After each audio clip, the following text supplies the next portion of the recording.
हिंगोलीचे उमेदवार हेमंत पाटील यांचा पत्ता कट होण्याची चर्चा सुरू झाली आहे। उमेदवारीवर संक्रांत आल्याने अस्वस्थ झालेले हेमंत पाटील यांनी प्रचार अर्धवट सोडून थेट मुंबईच गाठली आहे।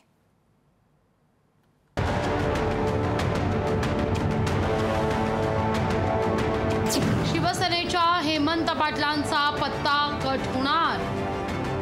तिकीट जाहीर झाल्यानंतरही उमेदवारी धोक्यात। हेमंत पाटलांची समर्थकांसह मुंबईला धाव।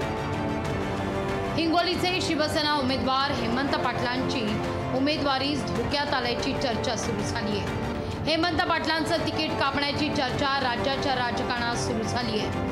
निवडणुकीच्या तोंडावर केलेले सर्वे निगेटिव्ह आल्याचं कारण यासाठी देण्यात आल्याचं कळतंय। हेमंत पाटलांना याची कुणकुण लागताच अस्वस्थ झालेल्या हेमंत पाटलांनी 250 वाहनांच्या ताफ्यासह मुंबईकडे धाव घेतली आहे। हेमंत पाटलांऐवजी दुसरा उमेदवार दिल्यास त्याचा बदला घेण्याची धमकी शिवसैनिकांनी दिली। मी हेमंत भाऊंना उमेदवारी परत मुख्यमंत्री साहेबांनी द्यावी यासाठी मुख्यमंत्री साहेबांना साकडं घालण्यासाठी चाललो। जर मुख्यमंत्री साहेबांनी उमेदवारी जर परत केली नाही आणि असेच कोणी अरेगेरे उमेदवार ठेवले तर आमच्या शेनगाव आणि हिंगोलीमधील हजारो पदाधिकारी सर्व राजीनामे देणार आणि आम्ही ह्याचा बदला पुढच्या निवडणुकीमध्ये बीजेपीला दाखवून देऊ। सामान्य शिवसैनिकांसह पदाधिकाऱ्यांनी देखील राजीनामा देण्याची तयारी दर्शवली आहे।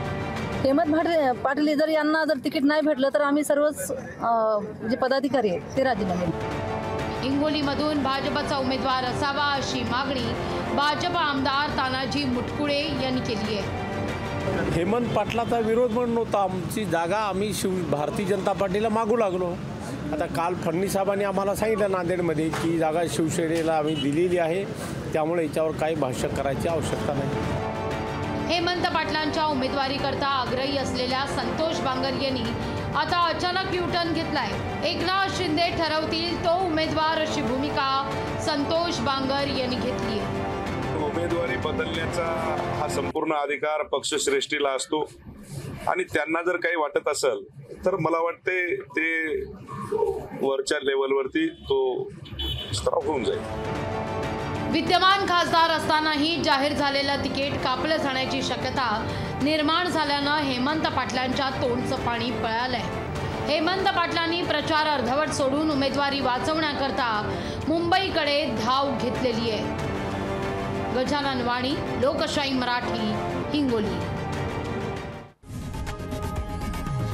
लोकशाही मराठी ऐका, पहा, जागरूक रहा।